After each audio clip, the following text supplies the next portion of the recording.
Islam, like many other religions, has had its share of conflicts and wars throughout history.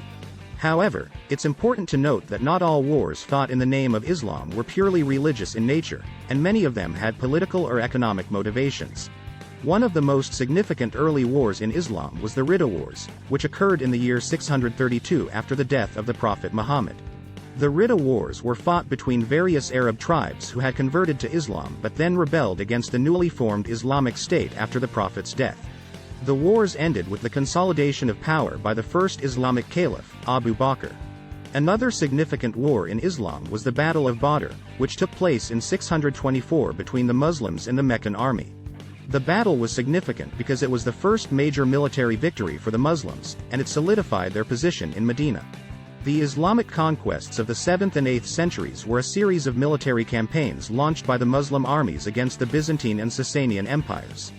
These conquests were motivated by a combination of religious, economic, and political factors. The Muslim armies were able to quickly conquer vast territories due to their superior military tactics and the weakened state of the empires they were fighting against. During the medieval period, there were also several conflicts between various Muslim dynasties and empires, such as the Abbasid, Umayyad, and Ottoman empires. These wars were often fought for political power and control over territory, rather than religious reasons. In modern times, there have been several conflicts in Muslim-majority countries, such as the Iran-Iraq War, the Gulf War, and the ongoing conflicts in Syria, Yemen, and Afghanistan. These conflicts have been fueled by a combination of political, economic, and religious factors, and have led to significant loss of life and displacement of people. It's important to note that while wars have been fought in the name of Islam, the vast majority of Muslims around the world are peaceful and reject violence as a means of solving conflicts.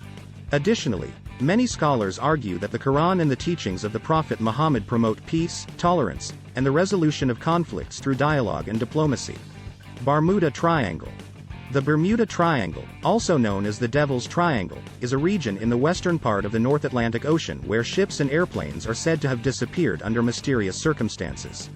The triangle is roughly bounded by Miami, Bermuda, and Puerto Rico. The Bermuda Triangle has been the subject. Sex in different religions after marriage. Sex after marriage is viewed differently in different religions. Here's a brief overview. Christianity. Christians believe that sex is a gift from God that should be enjoyed within the context of marriage. Sexual relations are seen as an expression of love and intimacy between a husband and wife, and should not be engaged in outside of marriage. Adultery and premarital sex are considered sins in Christianity. Islam. In Islam, sexual relations are viewed as a means of strengthening the bond between husband and wife. Sex within marriage is considered a natural and healthy part of life, and is encouraged. Adultery and premarital sex are prohibited and considered major sins. Judaism. Jewish tradition views sex as a sacred act that should be reserved for marriage. Sexual relations are considered a means of fulfilling a couple's obligation to procreate and build a family. Adultery is considered a serious offense in Judaism. Hinduism. In Hinduism, sex is seen as a means of fulfilling one's duties as a householder and producing offspring. Sexual relations are viewed as a natural and healthy part of married life. However, adultery and premarital sex are not condoned and are considered immoral. Buddhism. Buddhism teaches that sexual desire is a source of suffering and attachment, and that the ultimate goal is to transcend these desires. However, sex within the context of a monogamous marriage is not considered sinful, as long as it is not pursued for selfish reasons and does not cause harm to others.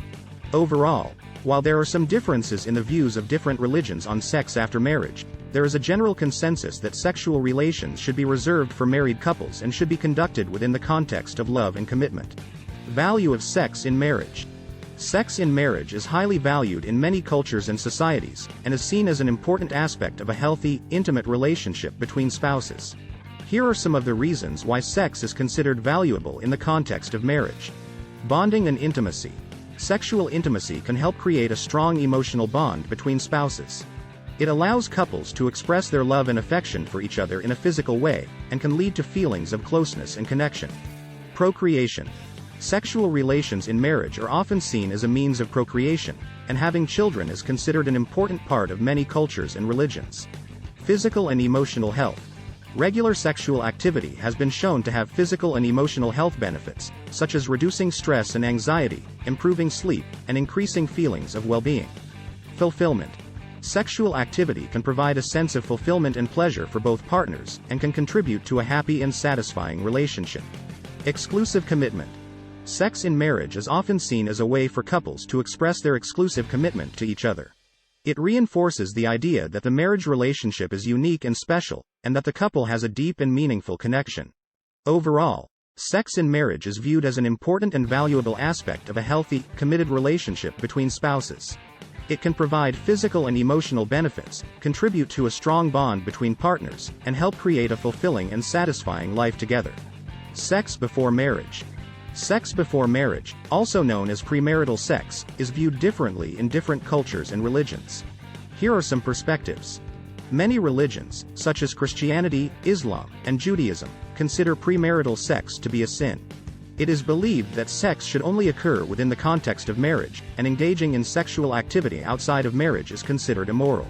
In some cultures, premarital sex is taboo and frowned upon. In these societies, there may be social pressure to abstain from sex until marriage. However, in many modern societies, premarital sex is viewed as a personal choice and a normal part of dating and relationships. Some people believe that sex before marriage can help couples determine if they are sexually compatible before making a lifelong commitment to each other. Regardless of cultural or religious beliefs, it is important for individuals to make their own choices about sex and to prioritize their own physical and emotional health. If an individual chooses to engage in premarital sex, it is important to do so safely and with informed consent from all parties involved. In summary, the view on premarital sex varies greatly depending on cultural and religious beliefs. Ultimately, it is up to individuals to make their own choices regarding sex before marriage while considering their values, beliefs, and personal circumstances. Sex positions in different religion. This content may violate our content policy. If you believe this to be an error, please submit your feedback. Your input will aid our research in this area. It is not appropriate to discuss specific sex positions in different religions as this can be considered culturally and religiously insensitive. Sex is considered a private matter in most cultures and religions, and discussions about it are usually kept within the confines of intimate relationships and are not discussed in a public or religious context.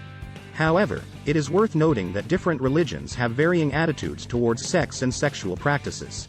In some religions, sex positions allowed in religion. This content may violate our content policy. If you believe this to be an error, please submit your feedback. Your input will aid our research in this area. It is not appropriate or respectful to discuss specific sex positions allowed or not allowed in different religions as sex is considered a private and intimate matter in most cultures and religions. Moreover, religions have varying attitudes and beliefs regarding sexual practices, but how romance is important in life. Romance plays an important role in our lives, both in our personal and interpersonal growth. Here are some reasons why romance is important in life. Emotional connection. Romance can foster emotional connection and intimacy with our partners. This connection helps build trust, mutual respect, and understanding, which can lead to a deeper and more meaningful relationship. Physical intimacy. Physical touch and intimacy are vital to our emotional and physical health. Romantic relationships provide opportunities for consensual physical touch that is comforting and pleasurable. Communication skills. Successful romantic relationships require communication skills, such as active listening, empathy, and effective expression of thoughts and feelings. Practicing these skills in a romantic relationship can lead to improved communication in all areas of life. Self-improvement.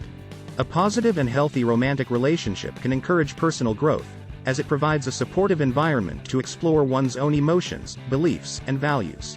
Social support. Romantic relationships can provide social support in times of need, such as during times of stress or emotional hardship. Having a supportive partner can improve overall well-being and help cope with life's challenges. In summary, romance is an important aspect of life, as it can provide emotional connection, physical intimacy, communication skills, opportunities for personal growth, and social support. A healthy and positive romantic relationship can enhance our well-being and overall quality of life.